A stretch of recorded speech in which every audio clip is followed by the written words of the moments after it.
সুপ্রিয় দর্শক, আসসালামু আলাইকুম। আমার আজকের রেসিপি হলো মোচাক বিবিকান পিঠা। অসংখ্য জালিযুক্ত এই মোচাক পিঠাটা আমি গ্যাসের চুলায় বানিয়ে দেখাবো।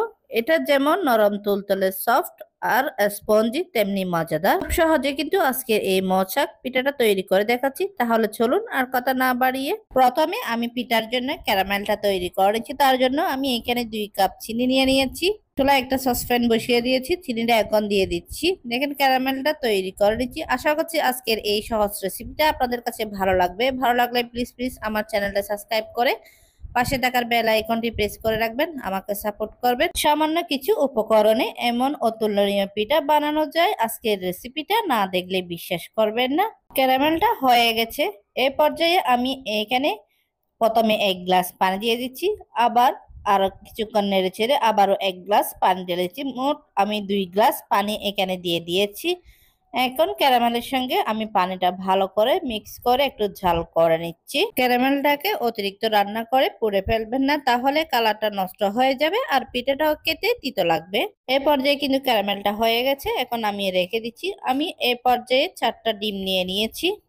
এই পর্যায়ে আমি 2 টেবিল চামচের মতো কনডেন্স মিল্ক দিয়ে দিচ্ছি। এখন সবগুলো মিশ্রণ একটু ভালো করে ফেটে নিচ্ছি। আপনারা চাইলে 2টা ডিমেরও বানাতে পারেন। আমি যেহেতু 4টা ডিমের বানিয়েছি, সেহেতু 2টা ডিমের বানানো সব উপকরণ অর্ধেক করে দিতে হবে।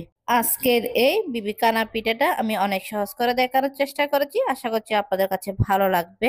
ডিমের মিশ্রণটা কিন্তু ফেটানো হয়ে গেছে। এখন আমি এখানে 1 কাপের মতো সাবুদানা ব্লেন্ডার জারে ব্লেন্ড করে নিয়েছি। সেগুলো একটু চাকনির সাহায্যে ছেঁকে দিয়ে দিচ্ছি। আমি হাফ কাপের মতো ময়দাও দিয়ে দিচ্ছি, সামান্য করে বেকিং সোডাও দিয়ে দিচ্ছি।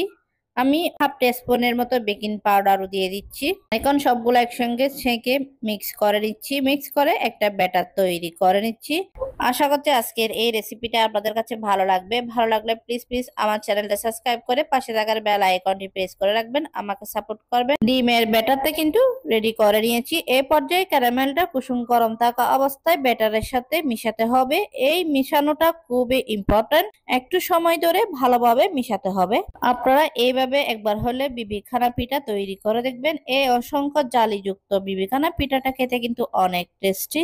এই পর্যায়ে আমি 1 কাপের মতো কুকিং অয়েল দিয়ে দিয়েছি, আবারও ভালো করে ফেটিয়ে নিচ্ছি। আমরা তো অনেক ধরনের এই বিবিকানা পিঠাটা তৈরি করে থাকি, এইভাবে একবার হলো বাসায় তৈরি করবেন। আশা করছি আপনাদের কাছে ভালো লাগবে। ব্যাটারটা কিন্তু রেডি হয়ে গেছে। এই পর্যায়ে আমি একটা চাকনির সাহায্যে ছেঁকে নিচ্ছি। এই পর্যায়ে আমি বিবিকানা পিঠাটা বেক করে নিচ্ছি। প্রথমে কিন্তু ঘড়ি ধরে চুলার ফ্লেমটা মিডিয়াম আছে রেখে 50 মিনিট বেক করে নিতে হবে। তারপরে আবার 5 মিনিট বেক করে নিব। এই পিঠাটা কিন্তু হয়ে গেছে। এখন আমি ঠান্ডা করে মোল্ড আপ করে নিচ্ছি। গরম থাকা অবস্থায় কিন্তু মোল্ড আপ করতে যাবেন না, তাহলে পিঠাটা ভেঙে যাবে। আসলে এই পিঠাটা দেখতে কত লোভনীয় হয়েছে।